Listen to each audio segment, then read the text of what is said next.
listening to the Key Witness Media Podcast with Kurt Maggs. Kurt Maggs Radio.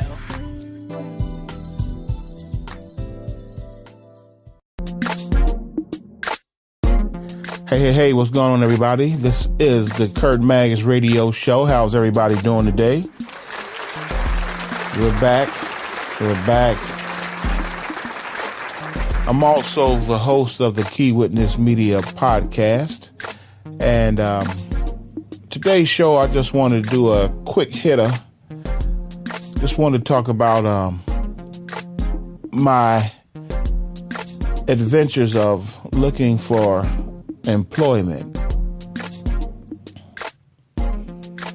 Now, I was just sharing with somebody a couple of days ago about going on these interviews and going to job fairs and how things have greatly changed since the last time I've been involved in the job market. And the last real interview that I had was in 1989. Yeah, it's been that long. Yeah. Most of the jobs I've had probably the past 15, 16 years, all of them been kind of, I knew somebody in the company and they kind of helped me get into the company that way, where I really didn't have to go through so much of the interview processes, things like that. I had to take a drug test and things like that, but the interview process was kind of just like a general conversation. You excited about starting the job, or we're glad to have you. The person spoke highly of you, so we knew that we wanted to give you an opportunity to work for us. Things like that, or discuss the pension, want to discuss the benefits packages and stuff like that. So to get really nailed with a bunch of questions and not knowing what direction they're going to come with those questions, I haven't had to deal with that since 1989. So everything's been kind of it's been quite an experience. I've been on a couple of interviews, couple of phone interviews, even went to a job fair. And I'm going to tell you, I don't know anyone who's ever gotten a job through the job fair. I'm going to just keep it real with you. If anybody's gotten a job through a job fair, please contact me through my email. Give me a call and let me know how did that go, because I've never known not anyone. So that's neither here or there. But so I went on a couple of job interviews and I talked to a few people, went through a phone interview. And I'm going to tell you, the phone interview was probably one of the things something that I'd have to get used to. Talking to somebody on the phone and not seeing them directly is an experience in itself, because they're asking you questions, and the phone can act up sometimes. And nowadays we're dealing with the cellular phones, smartphones and this and that. So you may not get a clear reception, or the location that you are receiving this phone call, we may not give you the best reception. And sometimes the phone that I have, every now and then, it will give me some issues. And some of those issues will be like the phone will drop, or you'll hear couple of words out of a sentence and then don't hear anything else. So I'm going to say about a month ago, I was talking to a company and they gave me a call, which I respected the fact that they even called me back through, sending my resume to them through the, all of these different sites. Now I remember Monster Jobs used to be the big thing, but now you got Indeed and all these other sites where you can submit your applications and your resumes and things like that. So, make a long story short, the guy gave me I called him back. He gave me time. He said, "Hey, what time do you want to do the interview?" So I sent him a text saying, "Hey, I would like to do the interview within the next 45 minutes to an hour if it's possible." So we get down to the interview. And the only thing he asked me, he goes, hey, so what experiences do you have that makes you think you're qualified for this job? So I go on for about, I'm going to say about a good minute and a half telling them my experiences. I didn't want to be drawn out, taking too long, and, telling them all of my experiences. And after talking with him, the only thing he said, oh, okay. Thanks for telling me. I'm like, is that all? He said, well, we got other candidates we're going to look into, and we're going to, go through the process and see what happens. If you don't receive a call within a week, there's probably a chance that we may have found another candidate. So I'm like, oh, okay. So as soon as I hang up the phone, I was like, looks like I won't be getting that job because he was too quiet.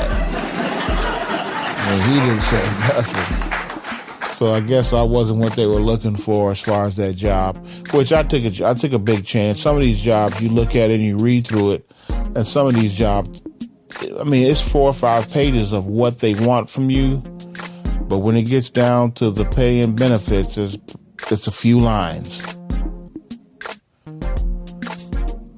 So about 2 weeks ago, I do a sit down, face to face. I go in there, I'm ready, prepared, notes, ink pen in my hand, a couple of questions that I wanted to ask them about certain things as far as benefits and how things work and the scheduling and everything like that. Possibilities of moving up through the company and this and that and this and that. And it was a great company. I like the people I was talking to. The interview was supposed to have been a half hour. It ended up being an hour. And there were people waiting, and they were not happy. We come out of that room smiling and laughing, and she's looking like, you guys took a long time. And she showed up before I did. So nothing to do with me. Talk to human resources about that. Hopefully she got the job. And, we had a good conversation and things like that. And I'm talking to the head of HR, and all through the process, she's looking and talking and looking for other people to come down there to step in on the interview. So I'm like, wow, okay. After the first person, I'm like, oh, okay.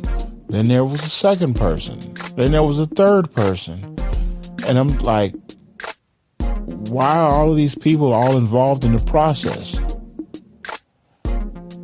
You figured one person should be able to get all the information that they need and be able to say, hey, I'll make the decision and make the choice. But it's not like that anymore. You have, a bunch of different people who have to put their input. And I guess they're feeling around and, hey, how did you feel? You think there'll be a good fit here and be a good fit there? And I feel like you should be able to trust your own gut instinct on what somebody's going to be a good employee or not. And if they're not going to be a good employee, just let them go. Simple as that. Simple as that. But I go through the process and all this, and before I knew it, they said, hey, we think you'll be a great candidate for this job. And I'm like, wow. I wasn't expecting it to happen that quickly. And so they're giving me all of these papers and telling me to sign this. And this was for a medical facility. So they were like, hey, you're going to have to take TB test and take a test for different things. And, you do your orientation and your training and this and that. So I'm like, oh, okay. So I'm reading through all of this. Now I'm still shocked that I just got hired here on the spot. So I'm like, just ingesting everything in. They hand me a sheet of paper and it says the pay. Now, the pay that I discussed in the beginning is different from the pay that they were offering for the job. And when I looked at the pay, it was lower than what I what I originally seen in the first place. I said, no, I can't do this. But in the back of my mind, I'm like, well, just give it a chance, and you can go ahead and you can advance and this and that and this and that. So I'm thinking in the back of my mind, I'm like, you know what? I can make my way through the company. I can go from different positions in the company that offer more pay. So you know what? I'll go ahead and do it. As soon as I said, okay, I'm getting ready to go ahead and do this, they hit me with adding another job as a volunteer. Yeah. Usually the volunteer job ends up being your job. So basically they want me to do 2 jobs. And just using a little bit of wisdom and being in these type of situations before, that second job is going to be your job. And if you slack on the second job, they're going to get on you like it's actually your job.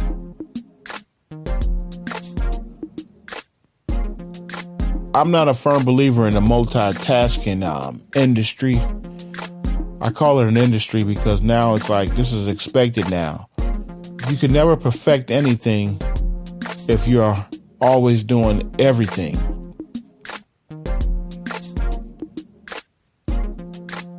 I turned the job down. I emailed them later and told them I was not going to be able to accept the job and decline. And I wanted them to be able to get a quick jump and find somebody else that could go ahead and fill that position. Now, that's been a couple of weeks. So far, that position, as of Monday, when I looked online for it, still hasn't been filled. They sent me another email letting me know they appreciate the time and this and that and this and that. And believe me, I like the people that we were dealing with. And I understand how business goes. If they can get someone to do 2 jobs for the price of 1, hey, it benefits them. It greatly benefits them.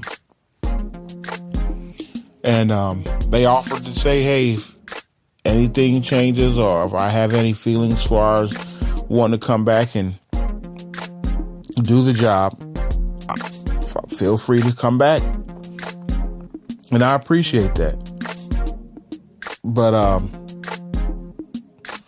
sometimes you have to know your worth. I'm not by myself. I have people that are dependent on me to make good money. I didn't go through 4.5 years of college to start at the very bottom. I didn't go through 4.5 years of college to take on 2 positions instead of 1. And the only thing that I can say now is we're living in a different time in a different world. But no matter, you still have to know your worth. Peace and God bless.